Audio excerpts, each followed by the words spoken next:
சென்னையில் ரூபாய் 11 லட்சம் கள்ள நோட்டுகள் பறிமுதல் செய்யப்பட்ட சம்பவத்தில் கைதான இருவரிடம் சிபிசிஐடி போலீசார் தற்போது தீவிர விசாரணை மேற்கொண்டு வருகிறார்கள். கூடுதல் விவரங்களை எமது செய்தியாளர் சாலமன் வழங்கிட கேட்கலாம். சாலமன், முழு விவரங்கள் என்ன பதிவு பண்ணுங்க.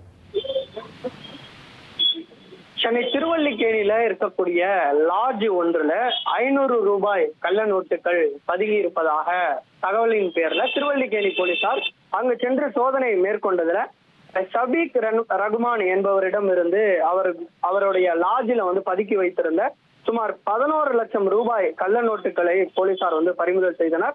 அவர் அளித்த தகவலின் பேர்ல தஞ்சாவூரை சேர்ந்த ரவிச்சந்திரன் என்பவரையும் போலீசார் கைது செய்து அவரிடம் தீவிர விசாரணையை மேற்கொண்டு வருகின்றனர். குறிப்பாக இந்த கள்ள நோட்டு கும்பல் எப்படி சென்னைக்குள்ள ஊடுருவியது என்ற கோணங்கள்ல தான் திருவல்லிக்கேணி போலீசார் தீவிர விசாரணையை மேற்கொண்டு வருகின்றனர். இந்த நிலையில தான் தற்போது இந்த கள்ள நோட்டு வழக்குல தொடர்புடையதாக கைது செய்யப்பட்ட 2 பேரிடம் சிபிசிஐடி போலீசாரும் உள்ளே திடீரென விசாரணையை மேற்கொண்டு வருகின்றனர். குறிப்பாக இந்த திருவல்லிக்கேணி வழக்குல கைது செய்யப்பட்ட இந்த கள்ள நோட்டு கும்பலுக்கு மலேசியா கள்ள நோட்டு கும்பலுடன் ஏதேனும் தொடர்பில் இருக்கிறதா என்ற கோணங்கள்ல சிபிசிஐடி போலீசார் தீவிர விசாரணையை மேற்கொண்டு வருகின்றனர்.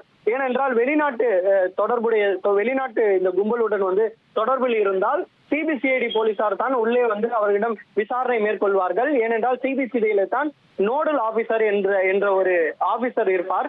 அவர் மூலியமா தான் லுக் அவுட் நோட்டீஸ் உள்ளிட்ட பல்வேறு நோட்டீஸுகள் வழங்க முடியும்.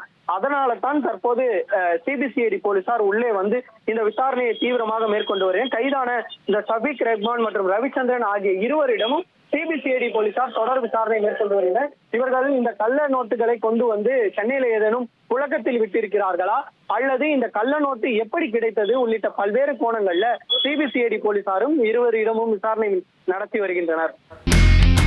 இனி செல்லும் இடமெல்லாம் செய்தி. தந்தி டிவியின் வாட்ஸ்அப் சேனலை ஃபாலோ பண்ணினா செல்ல இருக்கும் இடமெல்லாம் செய்தி.